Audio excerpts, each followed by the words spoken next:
Welcome to the grim, lawless 23rd century, following the fall of U.S. Gov and mass depopulation of major cities at the hands of the multi-trillionaire de Huberton family. Baptized in radioactive hellfire, a rare mutation makes Turbo a fiercely pumped scrapper, haunted by specters from her past, surviving the post-apocalyptic wasteland one deathmatch pit fight at a time. But when she rescues the stunning trophy girl, the unlikely duo are thrust into a harrowing odyssey, evading marauding berserkers at every turn on their way to the ultimate showdown as they uncover the horrific truth behind the fall of humanity.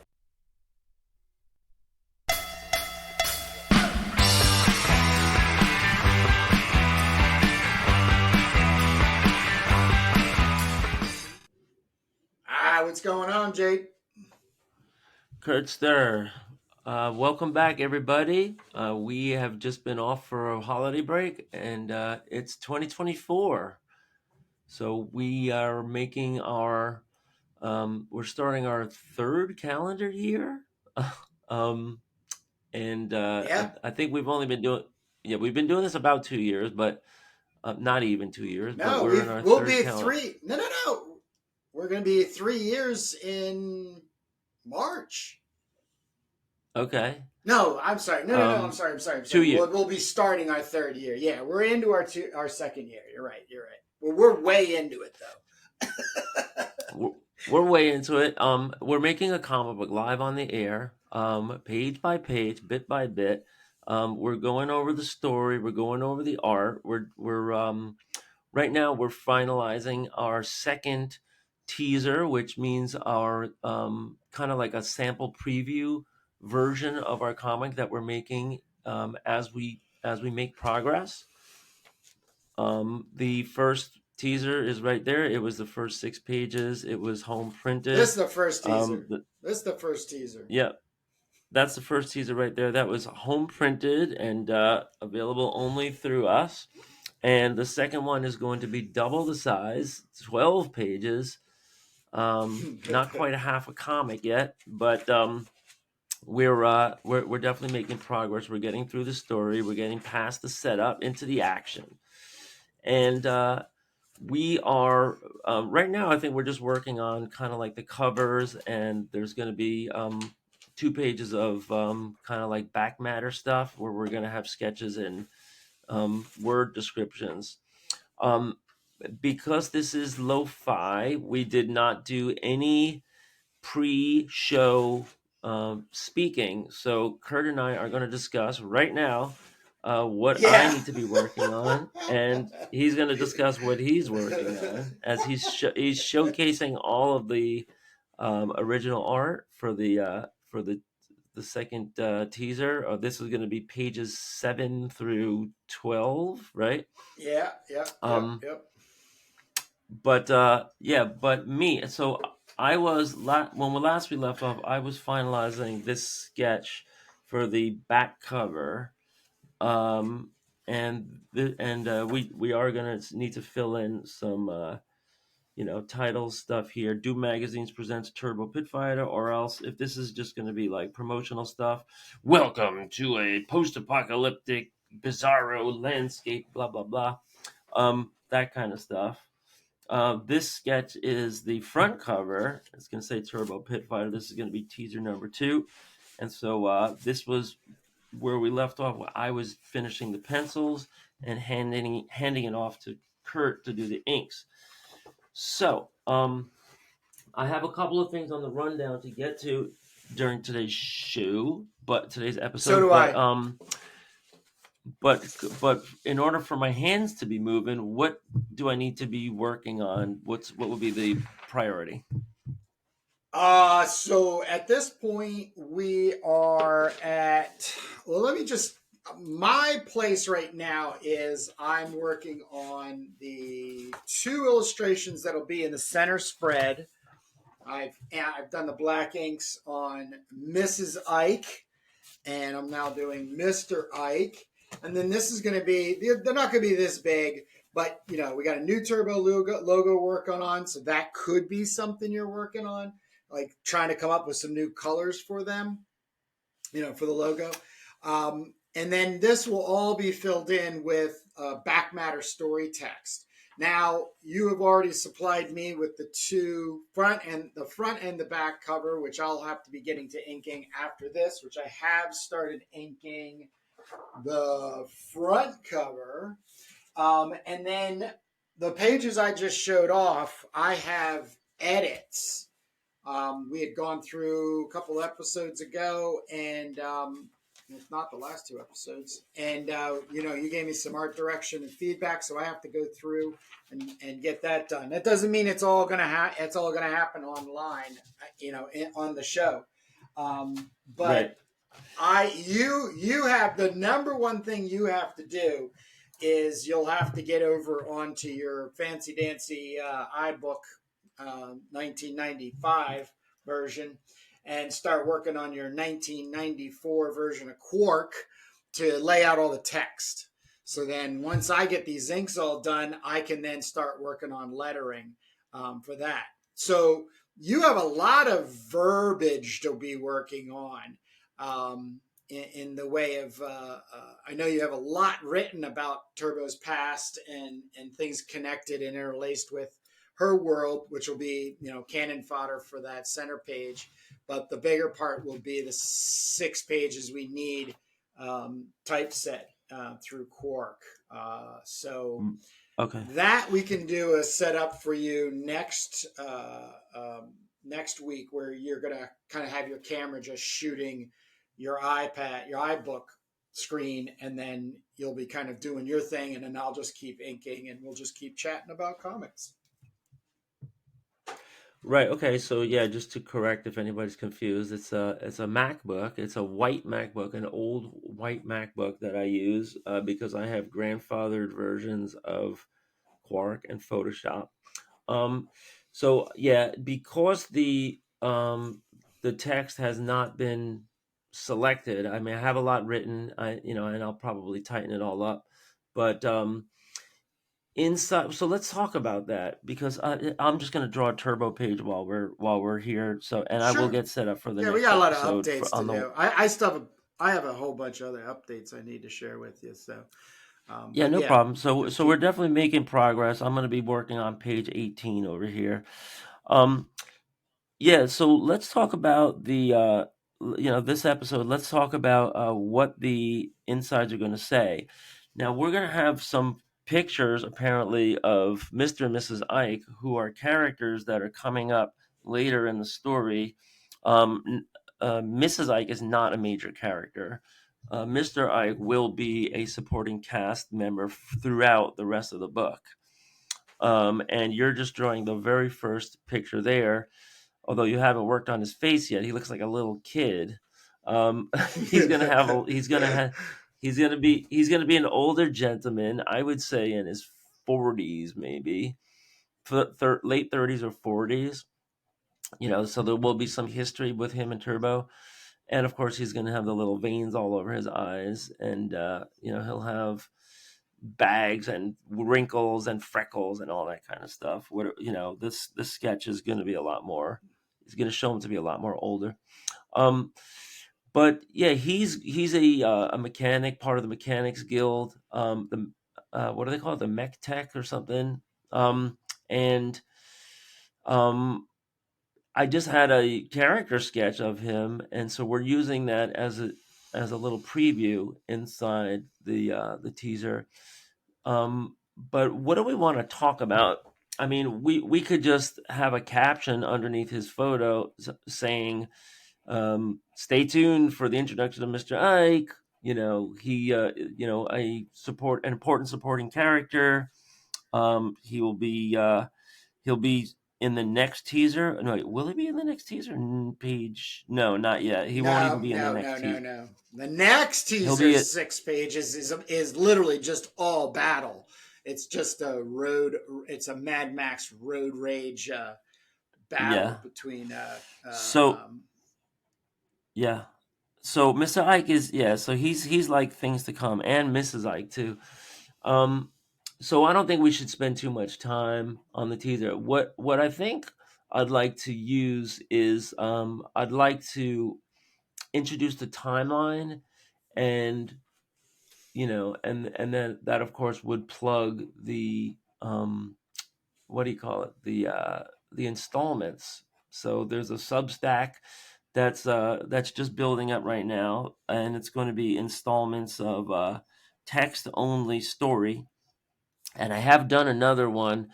Guess what I wrote? I wrote a pretty long entry on written by the daughter of an assistant to the Duke, and so Ooh. that's going to be the second installment, and it's going to touch on. It's not going to fully explain what happened with the Duke, but it's going to touch on that from the perspective of a kid whose mother got wrapped up with the Duke, and how it affected her growing up and their family.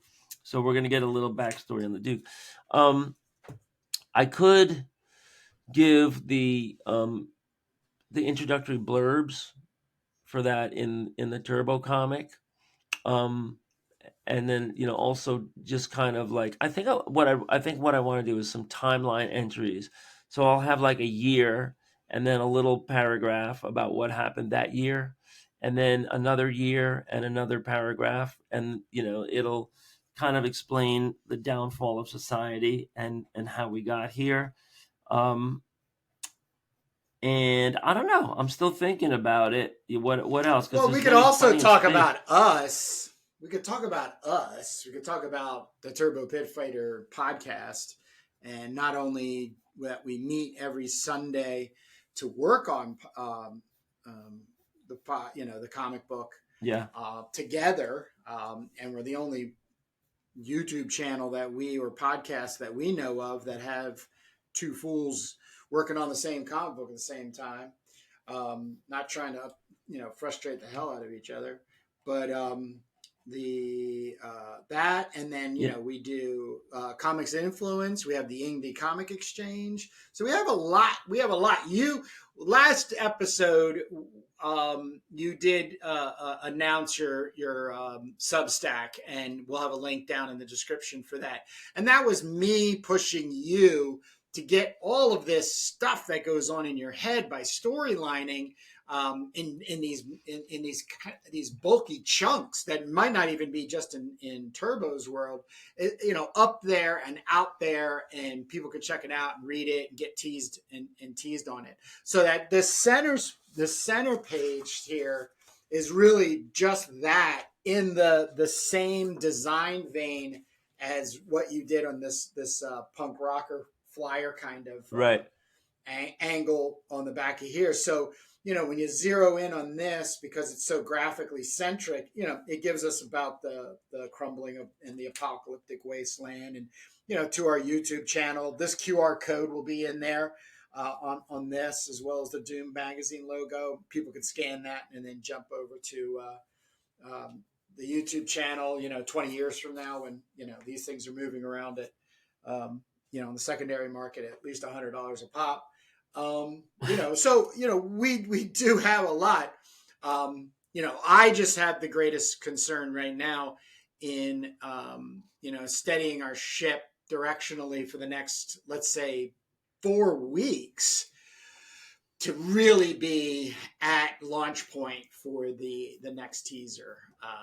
So the majority of what you would be doing the next 4 weeks would be the text laying out in Quark. Yeah. And going. Yeah, I have to do that offline.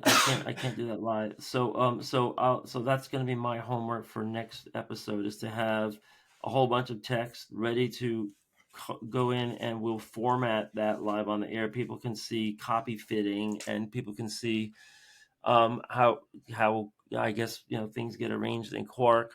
I'll bring in more text than I need, just so we definitely You just, have I all mean, the stuff. I'm sorry.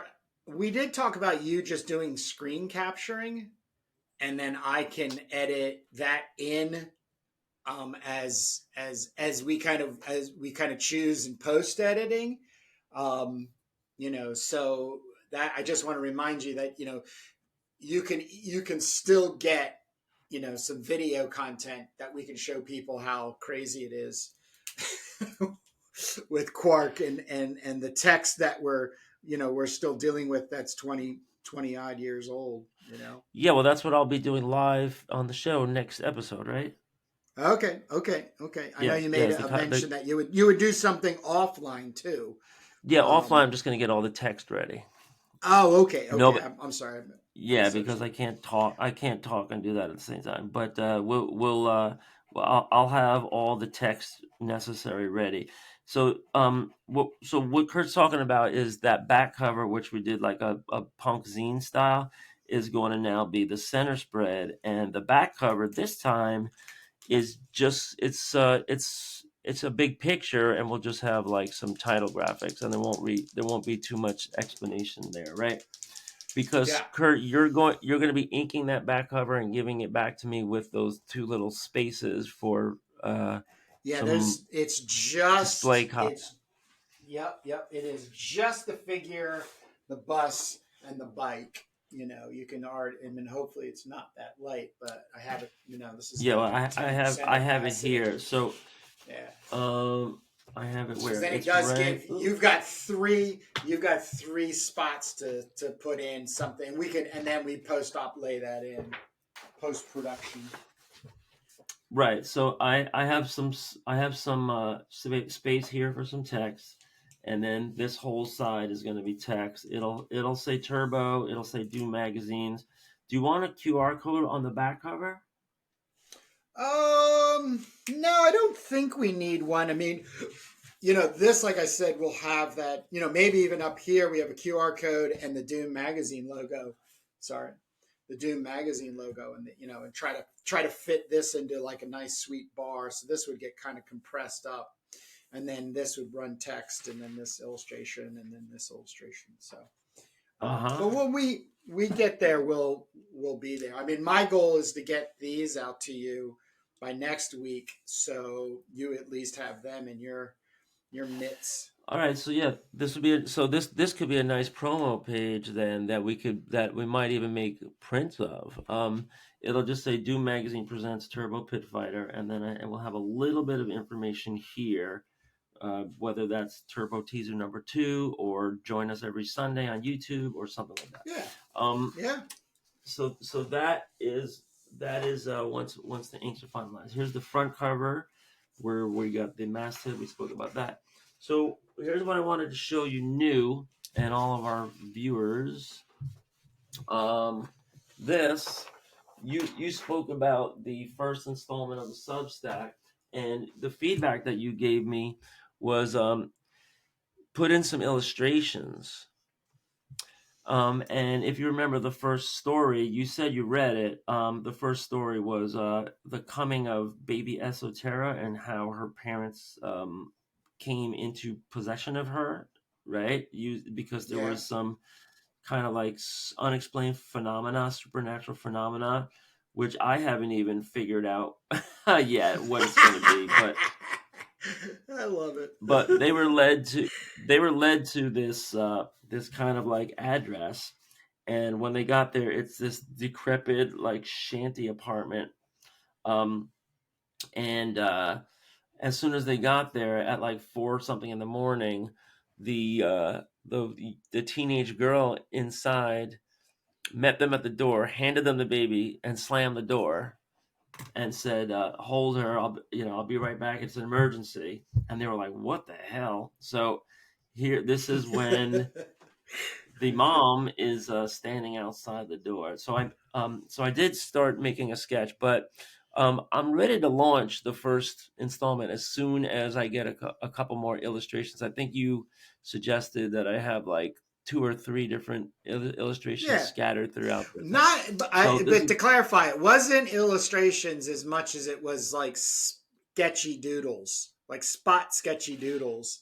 Like these were really just as is. Like when you showed me this on an episode a few back, I was like, holy crap. I mean, that is, just send that to me and I'll start inking it. And you're like, oh, okay. And I'm like, this alone, even with all the ephemera around it, these notes and stuff like that, it's perfect kind of like stuff. We've got to get away from, let's say being in the headspace of illustrating material that's outside of the completed pages for the teasers for the Turbo Pitfighter issue 1, so on and so forth. It's just my concern of late has been you've been on and off the air just having tons of just incredibly transfixing story chunks. It's just, here's a chunk and I was thinking about this and everything like that. I just want you to document it, and then we can make reference back to it, down the road. So we don't have to be so concerned about, let's say, the aesthetic quality or value of it being illustrated. It can be just way more about like, oh, and by the way, I did this 30-second doodle of baby, Elavina. Right. Yeah, so I did just that. I only had this part, and I took a photo of it, and the rest was all blank. But then before I put the pad away, I was like, you know what? Let me just throw the background on in blue pencil. So I just threw a light background on it in blue pencil. It's not even done yet, but I have both. What you're talking about, just kind of like a spot illustration, and then also, I have the future of that, I guess, sequence, because it would be good to put out, a later illustration as the story progresses. The other sketch I did is she bought Cremita right here with some fancy title graphics, like a masthead. And she's going to be part of the timeline. Actually, she's going to be linked to the technology that that Esoterra was guided to. So basically, people are like, "What is he talking about?" So in this story, these parents are like particle scientists in 200 years in the future, or like 20, I don't know, 22 something in the future. And you can see here this is going to be like how they get around. They're going to have these glider scooters, which which carry people around almost as fast as a car. But the same kind of like unknown force that guided them to the place on the map where this baby was at the exact time. It's that same force is also going to start building a robot from parts. And Esoterra, when she gets older, is going to see all of the parts assemble themselves. And they're going to assemble Cromita, the She-Bot. And her tagline is going to be Cromita, the She-Bot that built herself. But we still don't know where that force comes from. And Cromita is going to accompany Esoterra when she is in her late teens, early 20s, and from there on, she'll be part of her super squadron. There'll be Esoterra, Hailclaw, and Cromita, and so that's just a sketch I did of Cromita when I was like at a coffee shop or something like that.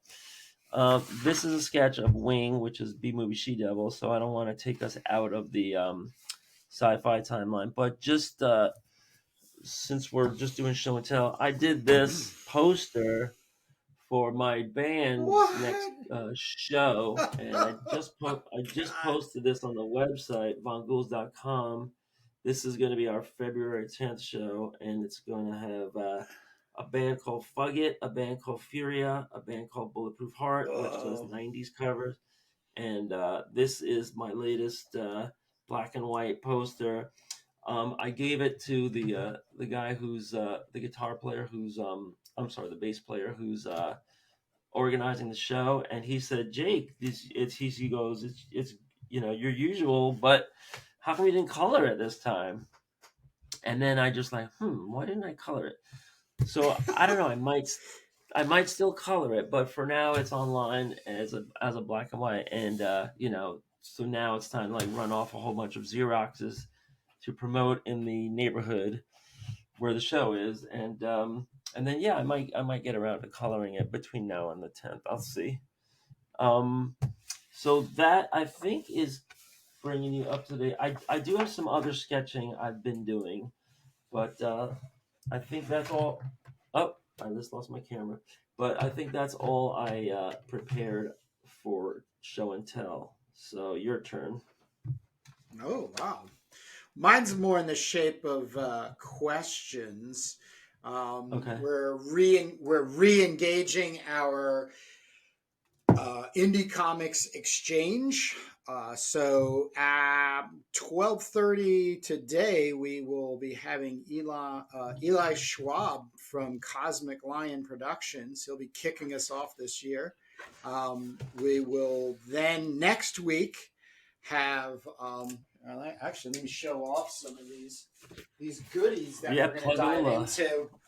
So, because we've got Space Knights was Kevin Anthony Catalan, and then Relic Hunter, which is Adam Lemna. And so Eli's going to share more about these from the publisher side of it. And then the next Sunday we have Adam Lemna on the Indie Comic Exchange for Relic Hunter, and he's going to talk more about that. And then, let me pull this out there. There we go.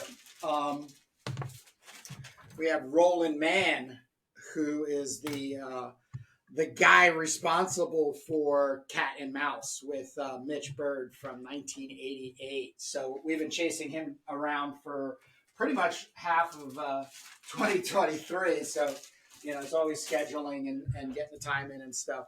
So we have another gentleman who just sent in a comic called Rin, and his name is Tanner Hurley.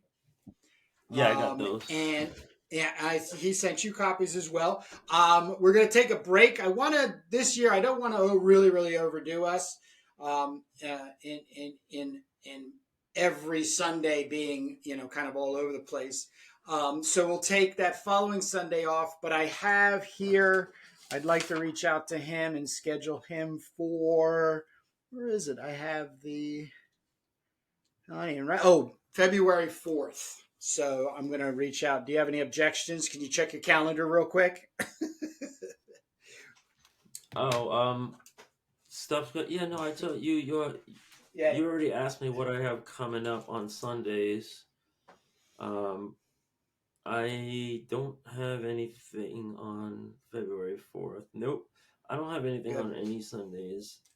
Good. Coming up. So then I want to reach out to our main man, Dan Snook of Rave Sensation.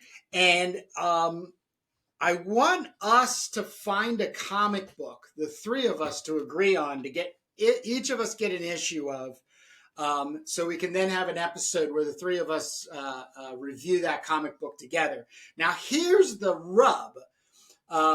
Dan is a monster comic fanatic. That's pretty much what he's always going after, so his number one thing is monsters. And then, everything else follows in behind when it comes to like esoteric and pulpy and vintage and indie. And, he's just got a great collection. He's got a great channel. And so we're a huge supporter of him. And so I was thinking if the three of us can agree on a comic that is monster and big female, black and white. That would be the challenge. So I'm going to reach out to him and ask him if he would like to participate. What do you think of that idea? I loved it, and I was just listening to his YouTube show the other day. And with Dan's show, you can't draw; you have to watch because he's turning pages. And it's mainly just a showcase of great comics, and he's got an amazing collection. So I love Dan. I'm going to, at some point, I'm going to sit down and make him a new logo, because that logo that you just showed, it's it's kind of basic. It's patched together. I love it, but with him, when you put in Rave Sensation on YouTube, you end up getting all of these like rave websites, all these like rave videos of like, these young people taking drugs. Yeah, so he needs a distinctive logo, and the episode I was just listening to yesterday was when he went over Frank Thorne's Gita of Almanazar, Yes, yes. and he gives you a huge plug in there, and he plugs our channel. I think you put him onto that, and so that was a great episode. And he also doesn't show the entire thing. Yeah, So he teases the hell out of you. he teases it, and then you want to go buy it and see the rest. So I think he's helping the publishers. I hope the publishers are appreciating what Recognize, he's doing. yes, Yeah. yeah. So everybody should check out Rave Sensation on YouTube featuring Dan, but don't click on the wrong thing, otherwise you'll end up in a You'll you be at a know an rave on some ecstasy. industrial dance party watching some cuckoo birds flop around. Um, yeah, so that's cool. Yeah, and I'm interested. This is going to be the first, I think, interview that we're doing with publishers. So that'll be very interesting to see Yes, how that goes. that Eli is going to be our first publisher, and then he published Relic Hunter, Adam Lemonis, and then therefore having Adam on that following week should be a really nice kind of like bookending to that conversation of being in the indie comic industry scene, what have you, and if you're trying to get into it, what should you be looking out for, and what should be you should be steering clear of, basically for like wasting your time and other people's. Um, Yeah, it'll be good. It'll be good to hear because we published comics a long time ago, and the whole landscape has changed. And you've been a little bit more on top of it than I have, but little, it's all little. about it's all about the traffic and the following and all that stuff. So looking forward. Yeah, I Um, just I the have cartoonist kayfabe. They do these Tuesday like hangouts where it's just um, Ed and Jim, and they just kind of do a rundown on everything. Their New Year's, I think it was their New Year's one. Yeah, it was. They made a really excellent statement that I've been following myself for, um, gosh, probably like 5 or 6 years now. When I finally got my head screwed on straight, when I came back out into this art world, if you make something that you believe is the greatest thing, and I'm paraphrasing by the way, the greatest thing since sliced bread, and you do no promotional for it, nobody's going to see it. It's not going to attract attention like it used to 20 years ago. You can make something, get it on the market, it could sit on a shelf at a comic book shop or anywhere, and people go, hey, what's that? Let me take a second and look at it. You have to be your own advocate.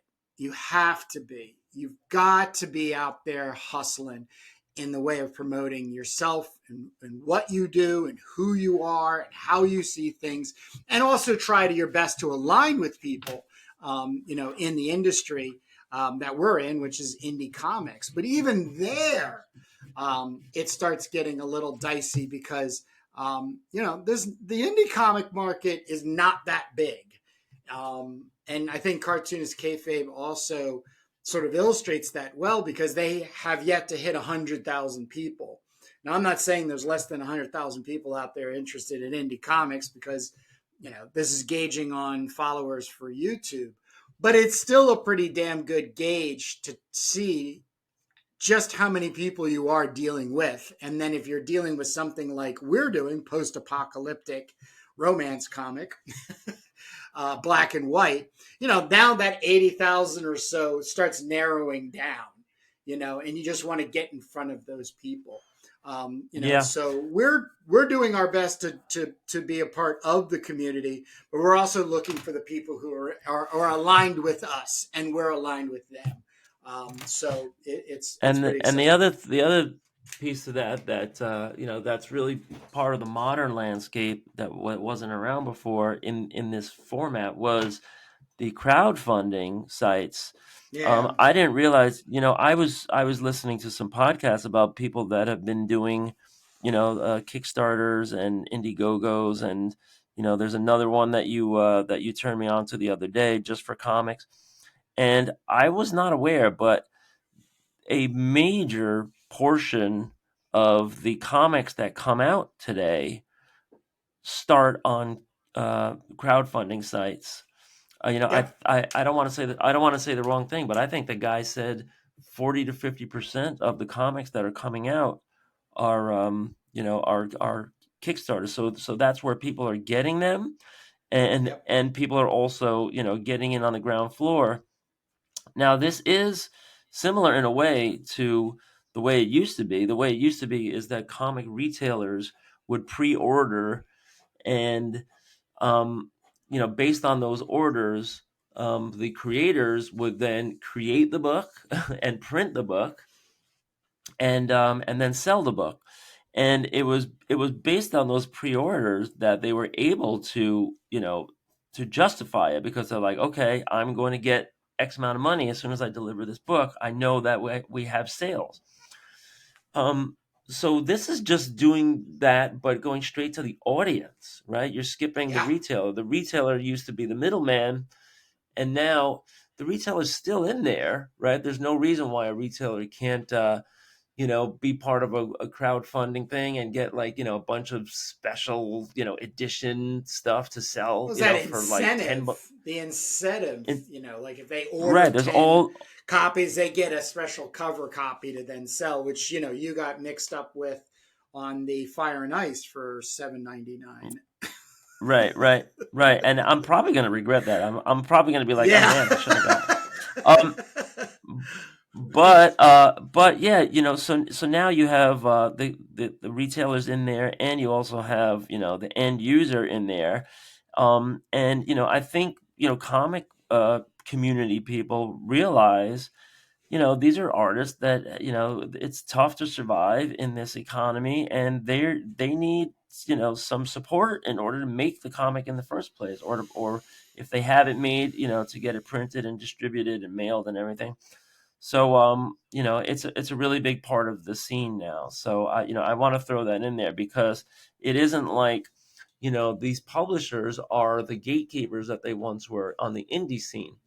That said, Marvel and DC are still the gatekeepers that they've always been, and Marvel's owned by Disney now, and DC is even more, 20 years more corporate than they were, when I was a kid. So, we it just goes onwards and upwards, and we are going to be we're in a learning process doing this for the first time in a while. But we did put out comics back in the 90s, and we went through the old system. Now we're just trying to adjust, and we need to learn from some of these real publishers that have been doing it in the modern day.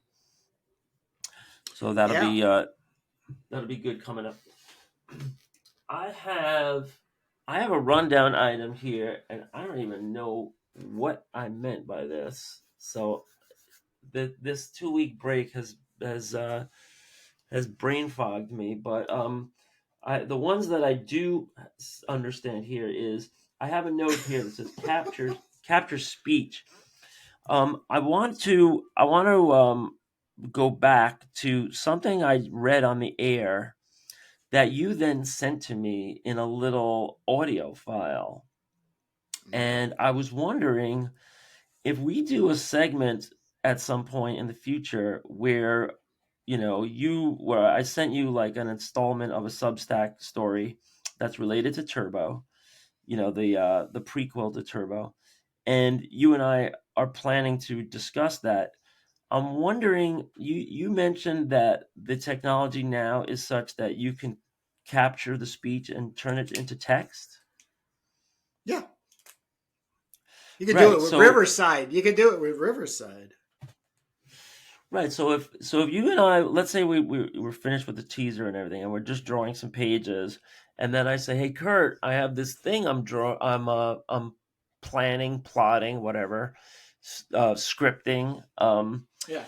that there's going to be like these giantesses, and I'm thinking that they're going to be in Connecticut, and there's going to be like a strain of DNA, and then if we're just discussing all that, you will be able to later on just send me the text written, typed out of all the entire conversation, what I say, then what you say, right? No, not what I say and what you say. It's just time stamped. So it's just it blocks itself out into like 45 seconds to I think it's like actually like a minute um, chunks of text. So you do have to do some heavy lifting in order to separate out you or me. But and I use this, I do this already in a lot of the editing of the shorter videos. What I use is I go to that transcription and then I leaf through, and then I know when you're talking and when I'm talking because of the way we use our language and description. So, and then there could be a paragraph that starts with, something you're saying like, oh, well, I just came back from Syracuse and these are the comics I bought, that's there. But you got like 90% of it is done. You just have to go through and find the areas and just, copy and paste out and then reformat Right. it for It's an yourself. incredible So, time saver. Yeah. yeah, and that's what AI is really all about nowadays. It's just doing this incredible amount of time saving to free the creative spirit up, to get some real shit done. So yeah. I mean, anytime you have something Yeah. like I that remember, in mind, yeah. So, yeah, I'd love to do that because, as I develop these, I don't know what you want to call them, installments, I guess. They're not quite finalized, and sometimes I just need the sounding board, Kurt. Just to just steer me in a little bit of like wherever I'm at a crossroads, just steer me in a little bit of left or right, and then get me unstuck, and then these things come together pretty quick. So I think I'd like to try that in an upcoming episode, where we're going to say, all right, right now we're going to talk about one of those bullet points, in the Substack in the Substack, uh, what do you call it, introductory thing that I did, and then we'll flesh it out, and you can give me the text, and then I can just edit it and finalize it. That sounds like it hell yeah, makes the process a lot easier. yeah, Great, all oh right. yeah. So yeah. So I have So one that'll more be thing to our share. One more. captures. Yeah. Let me share one more thing. Um, I am also working on a revised edition of my Crom the Barbarian collected, which puts together basically the original Croms, and then I turned around and did 4 of my own stories in ballpoint pen. Now what I'm doing is, because I do this. Let me grab this real quick. Yes, Crom is Now a that I do public this, domain character that Kurt has revitalized for the modern era, so it doesn't disappear into obscurity. so now, because I've been doing all of this valuing, creating values in there and really reworking these pages, I'm going to be doing a revised edition for it. So I'm enlisting other artists to do pinups for me. I have a gentleman by the name of David Molina, and he's almost done his. And I also have another channel called Crom the Barbarian .com, and that is there for me and the other artists, as well as you have been on there. Drawn Sword has completed his. We're actually scheduling an episode where I'll start doing an inked version, a variant inked version of his. And I'm in the conversation right now of my Crom the Barbarian commission with Ken Landgraf.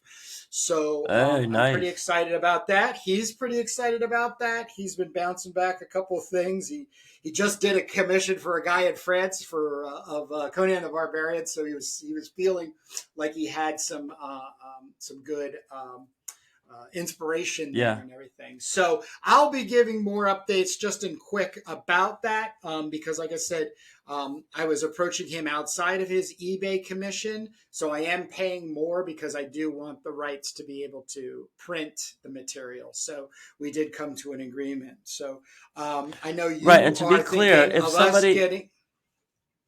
yeah, to be clear, if somebody commissions a drawing off Ken Landgraf's eBay page, that does not give them the rights. And he was explicit about that, right? That does not give them the rights to publish it. Well, I was upfront. I was very upfront with him and transparent that I was going to print this. So he did give me, Right. another price. So that's really what I have right now. I think this episode shows just how excited we are for 2024. We're already at the 45-minute point where we like to keep these episodes bite-sized so everybody can get back to reading comics, making them if they do. Jake, do you have anything on the way out for these good people? No, we'll see you next time, and get ready. Next episode, we're going to be bringing you back to 1990s, where we are going to show you how professional page layout used to be on QuarkXPress. I can't wait. Yeah. All right, we'll see you next week.